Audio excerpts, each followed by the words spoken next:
Hello and welcome back to Speak Easy English, the podcast that helps you learn real English for real life. I'm your host, Emma, and today we're going to take on a topic that even many advanced learners sometimes get confused about: prepositions. Specifically, we're going to look at in, on, and at. These three small words are used all the time in English. We use them when we talk about time. We use them when we talk about places. But the rules can be confusing. In some languages, you use the same word in many different situations. But in English, we choose between in, on, and at depending on what we mean. And if you've ever found yourself wondering, is it in the morning or at the morning? Do I say on Monday or in Monday? Why do we say on the bus, but in the car? You are not alone. This episode is for you. By the end of this episode, you'll understand how to use in, on, and at clearly and confidently when talking about time and place. We'll learn tricks, use examples, practice together, and I'll even tell you a few short stories to help you remember. So get comfortable, grab your notebook if you're a writer, or just relax if you're on a walk. Let's dive into the world of prepositions. Why do prepositions matter? You might think, why do prepositions matter so much? People will still understand me if I say in Sunday, right? Well, maybe. But using the correct preposition helps you sound more natural, more fluent, and more confident. And sometimes, using the wrong one can completely change the meaning. So let's make sure you feel comfortable and confident using these three. Part 1. In. The big picture preposition. Let's start with in. When we use in for time, it usually refers to larger periods of time, like months, years, centuries, or general times of day. Here are some examples. In January, in 2020, in the morning, in the summer, in the 18th century. So, if you're talking about a big block of time, you usually use in. Now let's talk about place. We use in when something is inside something else. It could be a room, a building, or even a country. For examples, in the kitchen, in the car, in the bag, in London, in a box. Think of it like this. If something is surrounded or enclosed, you use in. So to recap, use in for longer time periods and enclosed places. Part 2. On. The surface preposition. Now let's look at on. When we use on for time, we're talking about specific days or dates. For examples, on Monday, on my birthday, on January 1st, on Christmas Day, on the weekend, British English. So, when you want to talk about a day, use on. Now let's talk about place. We use on when something is on a surface, touching but not inside. For examples, on the table, on the floor, on the wall, on the screen, on my phone. If it's resting on top of something or displayed on something, on is the preposition you want. So to recap, use on for days and dates, and for things on a surface. Part 3.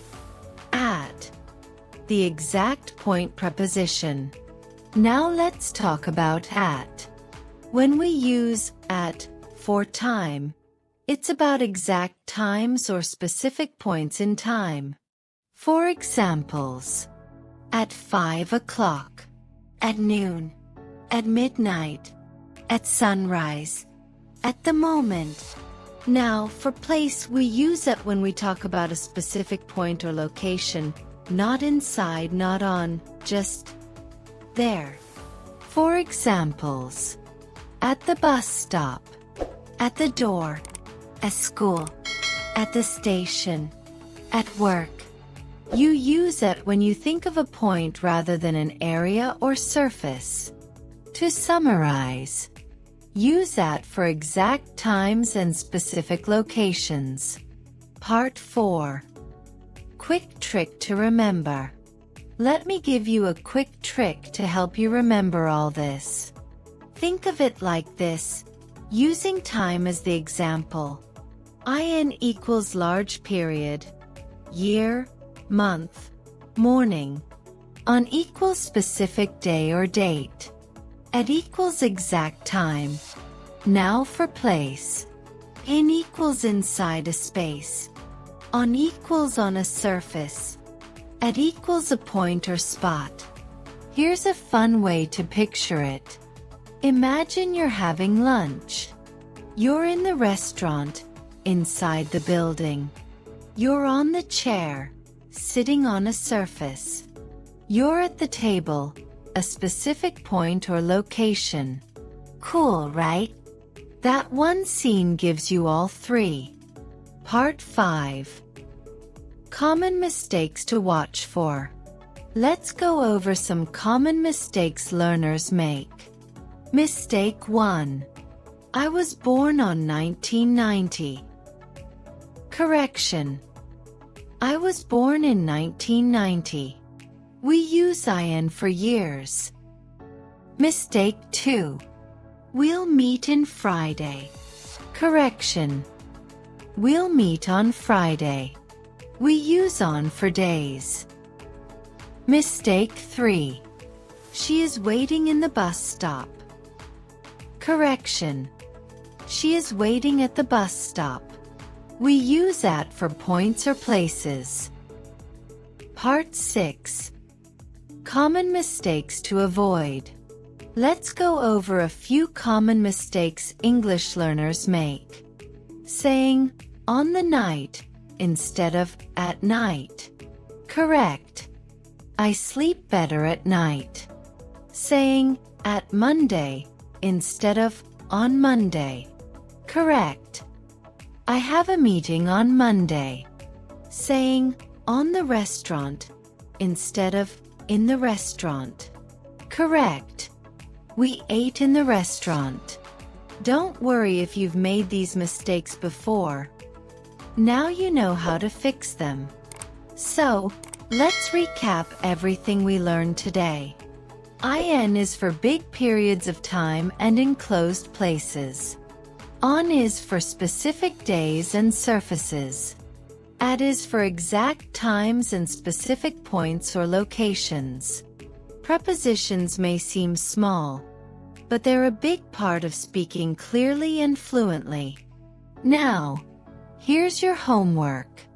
Choose 5 sentences from your daily life and try using IN, on, or at in each one. Say them out loud or write them in a notebook. The more you practice, the more automatic it will become. And don't forget, fluency isn't about being perfect. It's about improving step by step. Thanks so much for listening to Speak Easy English. If you enjoyed this episode, please share it with a friend and leave a review. It really helps support the show. Until next time, keep practicing, keep smiling, and keep speaking English. This is Emma, signing off. Talk to you soon.